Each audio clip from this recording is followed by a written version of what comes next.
Assalamualaikum warahmatullahi wabarakatuh. Alhamdulillah, salatu wassalamu ala rasulillah. Para siswa yang dirahmati Allah, melanjutkan pertemuan yang kemarin. Untuk kali ini pertemuan ketiga, pelajaran qawaid fikih kelas 5. Kita sudah sampai kepada kaidah kedua dari qawaid kulliyah. Bismillahirrahmanirrahim. Qala nadimu sarrihu rahimahumullah wa nafa'ana bihima wa bi'ulumihima fid dharaini amin. Al-qaidatu tabi qaidah Athaniyatu kang kaping pindho. Idza jutama'a iku lafadz idza jutama'a ila akhir. Idza jutama'a ing dalam nalikane dadi kumpul al halal wa perkara halal wal haram lan perkara haram. Uliba mongko den menangno al haram apa perkara haram. Wal khillu wal haramu haitsu ijtama'a wa ulibal haramu mahma waqa'a. Wal khillu lan utawi perkara halal wal haramu lan perkara haram. Haitsu ijtama'a iku ing dalem nalikane dadi kumpul apa al khillu wal haram.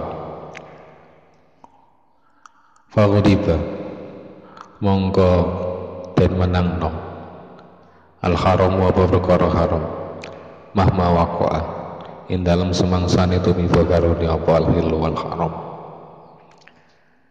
Ketika ada perkara halal dan haram itu berkumpul, maka mana yang lebih unggul atau mana yang dimenangkan?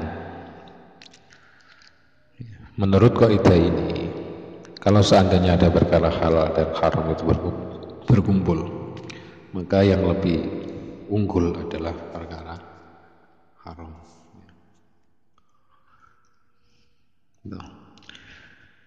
Karena adanya hadis majtama'al halal wal haramu illa ulibal haram. Tidak berkumpul perkara halal dan perkara haram kecuali perkara haram itu yang diunggulkan. Salah satu cabang dari kaidah ini yaitu ketika adanya dua dalil. Satu dalil memberi pemahaman keharaman sesuatu, satu dalil lagi memberi pemahaman bahwa perkara tersebut diperbolehkan. Maka yang dipakai dalil yang mana? Dalil yang haram menurut qaul yang shah. Misal ada hadis ya. Ada hadis laka minal haidi ma faqal izari.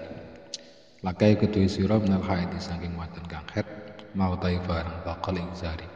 Yang tetep ing dalem dhuwure sarung. Dan ada hadis lagi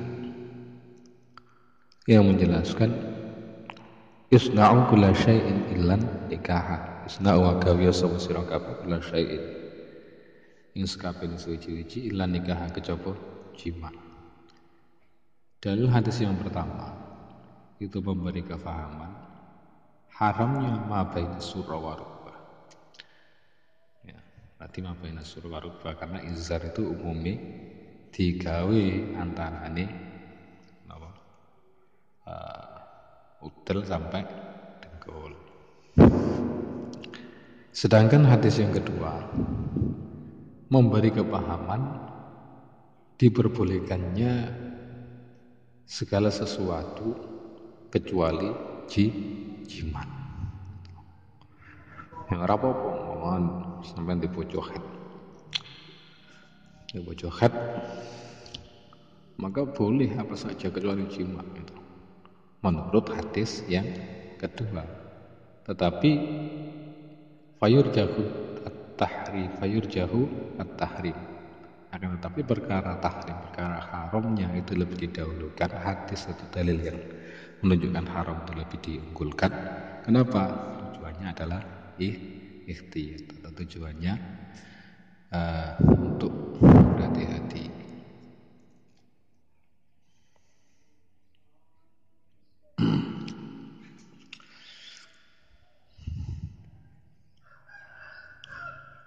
Wa kharajat lan metu atau kejaba anha sangking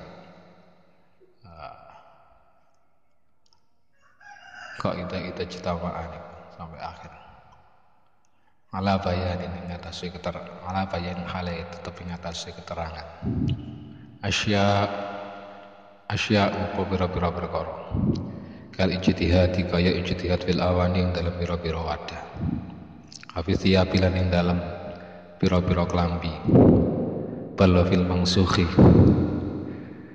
Balik balwa fil mangsukhi balik lan ing dalam perkara kang den tenun. Min khuzin sanging sutra wa ghairi lan liyane khuzin. Alama ing atase barang zukin kang teman-teman den weruh apa mah. Akan tetapi ada beberapa perkara yang dikecualikan dari kaidah ini.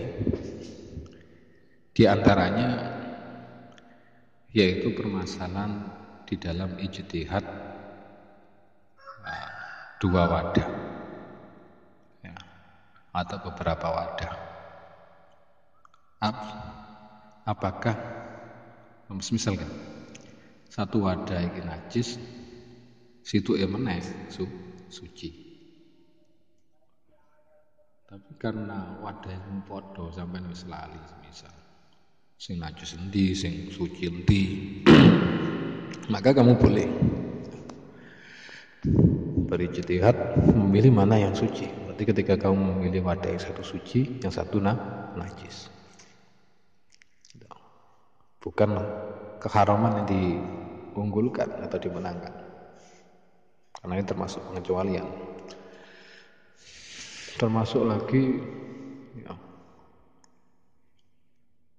aneh contohnya kelambi najis, sarung najis, tetapi di situ tidak hanya satu sarung, campur yang sing suci yang najis ya. Dan sampean lupa sing najis munti sing suci ndi, maka ini juga diperbolehkan untuk ijtihad mana memilih yang suci. Dengan ketentuan ketika itu kamu anggap suci, maka yang satu ini najis. Termasuk lagi balwafil mangsuji, termasuk perkara yang ditenun. Perkara yang ditenun yang bahan dasarnya min khusin wa ghairi, dari sutra atau selain min dari sutra dan selain sutra. Mau sutra 50%. Terus kenapa?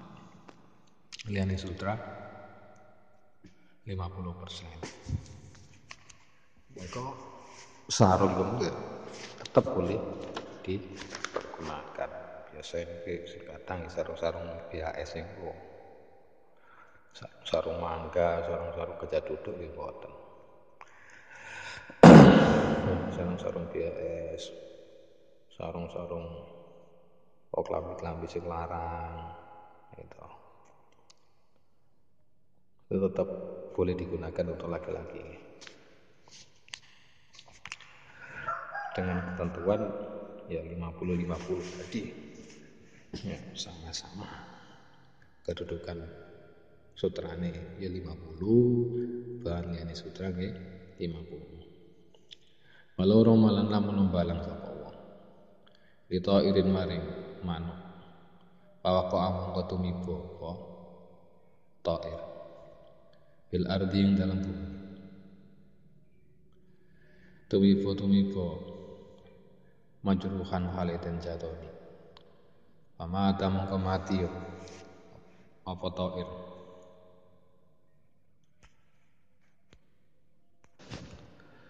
musri'an hale cepet fa innahu monggo sak temene ta'ir hilun iku halal. Fa innahu monggo sak temene ta'ir hilul iku halal. Walau amala lan lamun nyambut gawe sapa wong man ing wong aktaru mali kang luwe akeh bondone man, aktaru mali kang utawi luwe akeh bondone man, haramun iku haram. Liwahanin rana apa sih agamane man, walam yakun lan ora ana apa kelakuan ya'rafu dan warwi aidum apa kahanane haram, wala yahrumu mongko ora haram apa mal, lakin kurhu tetapi ini utawi makrone mal tak asola iku dadi hukum asal apa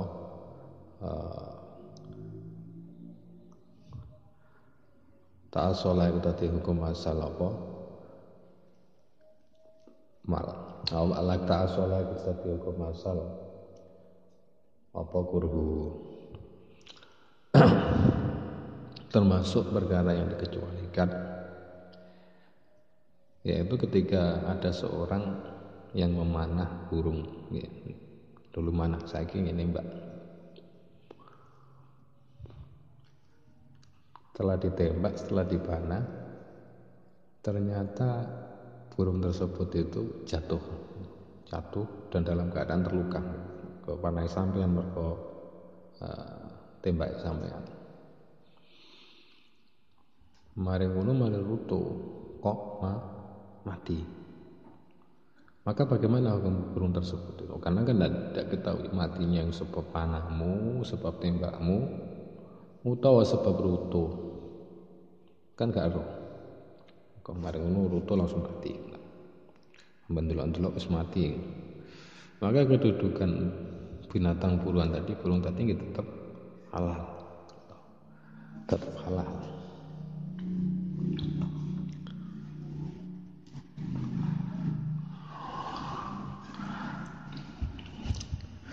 Termasuk lagi dalam pengecualian, yaitu ketika ada seseorang yang muamalah ya, atau bekerja kepada seseorang yang kebanyakan hartanya itu haram, kebanyakan hartanya haram. Contoh sampean malah juragan iki yang dibang titil ana duwe, ya duwe sawah, ya duwe toko semisal.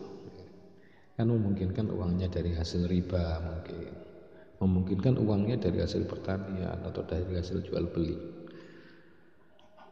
Dan kamu tidak tahu ini uang dari mana, ini duit kok bangka, ini duit kok toko, atau duit kok sawah. Maka bagaimana? Bayar sama itu. Halal tetap halal, tetapi makruh. Tetap halal, bukan haram, tetapi hukumnya makruh. Mergo apa? Ya, karena ada kebutuhan. Karena ada kebutuhan, ada hajat muamalah. Ya. Ada kebutuhan, sampean gak nyambut gawe ora iso mangan misal utawa gak duwe penggawean liya. Hukumnya makruh saja, sama dengan seorang yang digaji oleh negara, di mana sumber APBN negara kan macam-macam ya. Ada yang dari pajak hiburan malam, ada pajak sepeda motor, ada pajak tanah dan sebagainya. Nah, itu kan campur halal haram, campur. Maka barang yang kamu dapatkan dari uang negara tadi kita tetap halal, cuma makruh.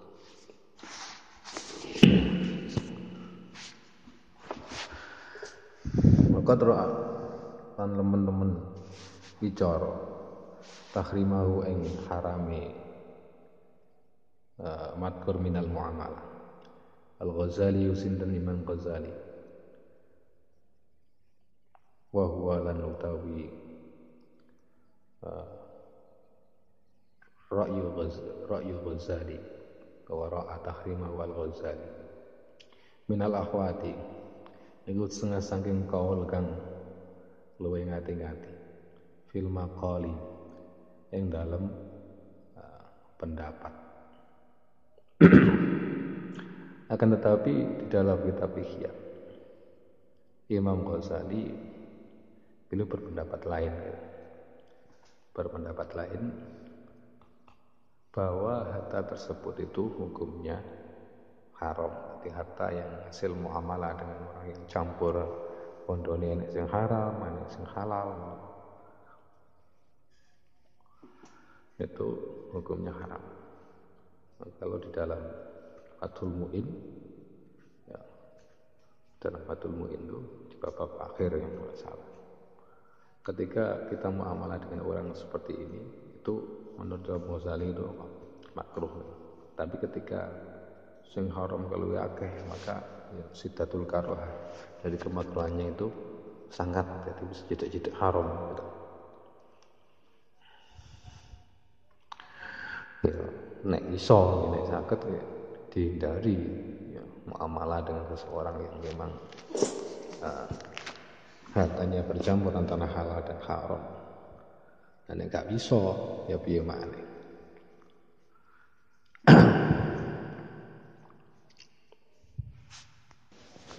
Wa kadzalika iku kaya mengkono-mengkono muamalah man aksaru malihi haramun alakhtu tawi ngalap minas sultani saking penguasa minas sultani saking penguasa in fi aidi lamun lintih in bi aidi lamun lintih utawa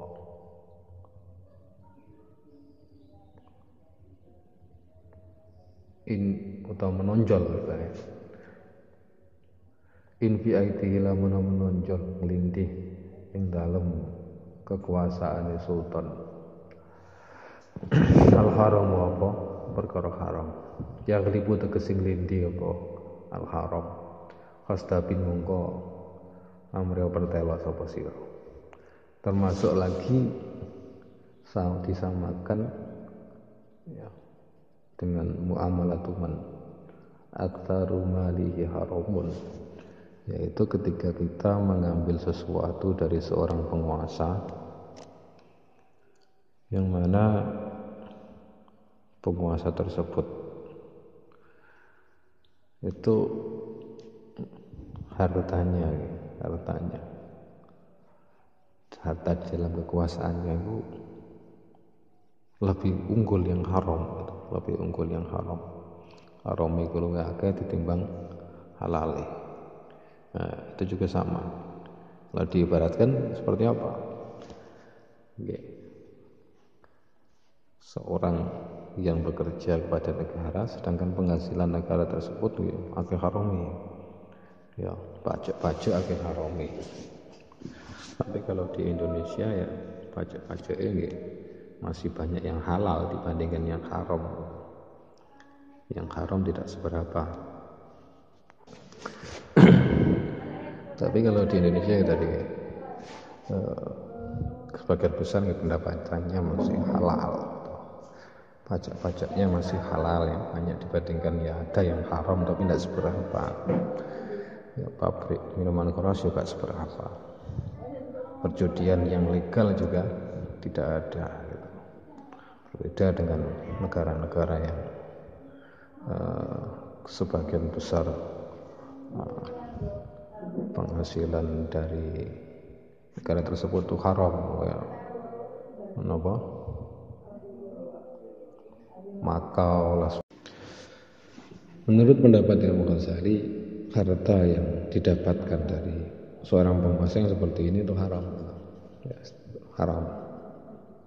Tapi menurut kalangan ulama, ya, hukumnya tetap halal. Nah, mereka menanggapi pendapat dari Imam Ghazali ini ya tujuannya untuk ikhtiyat saja, nah, untuk ikhtiyat, untuk hati-hati.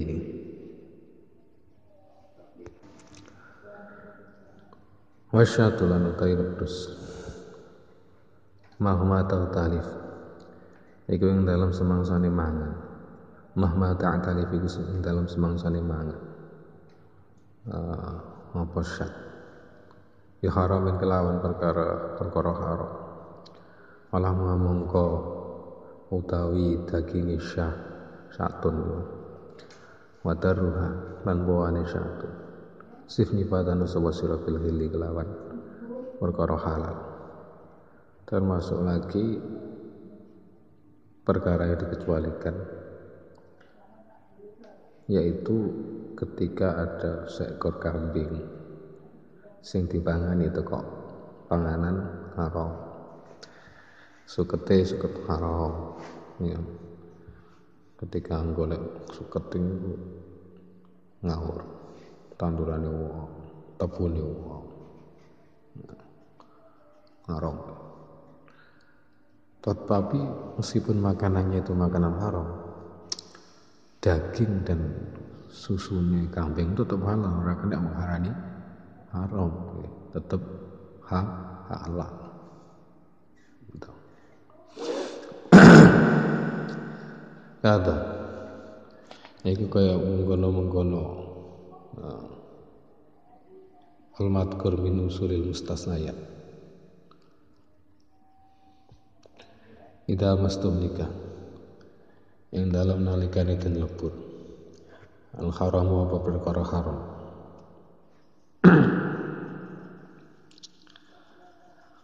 au qoroba utawa parek-parek apa al haram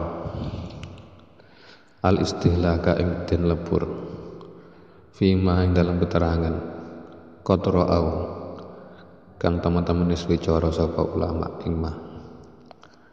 Termasuk lagi perkara yang dikecualikan, yaitu permasalahan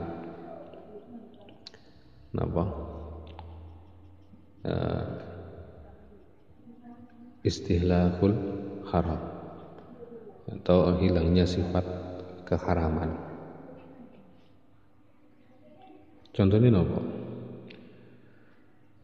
Ada menek sirup itu diwai aroma, diwai pewangi, umpama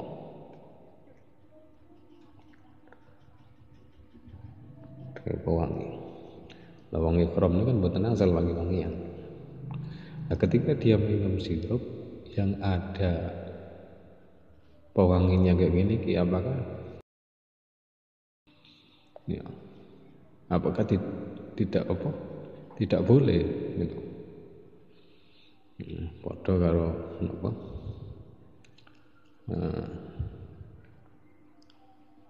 seseorang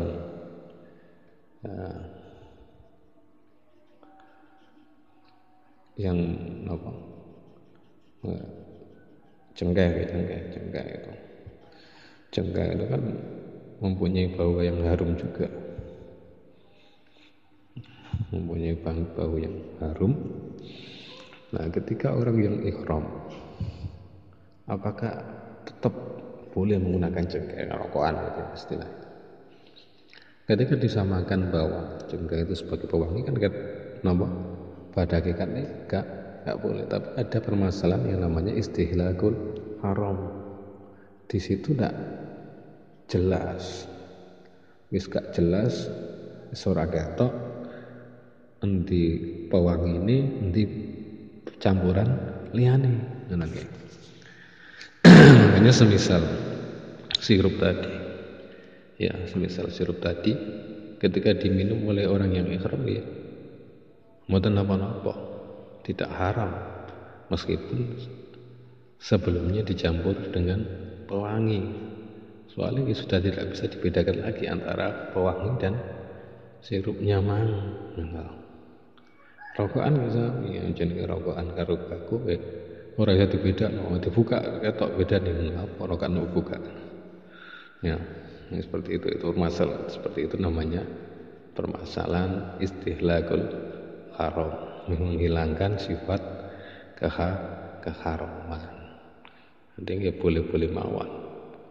Meskipun sedang ikhram meminum sirup yang sirup itu ada pewanginya, boleh-boleh mawon. Wa hadhihi suratu wallahu alam.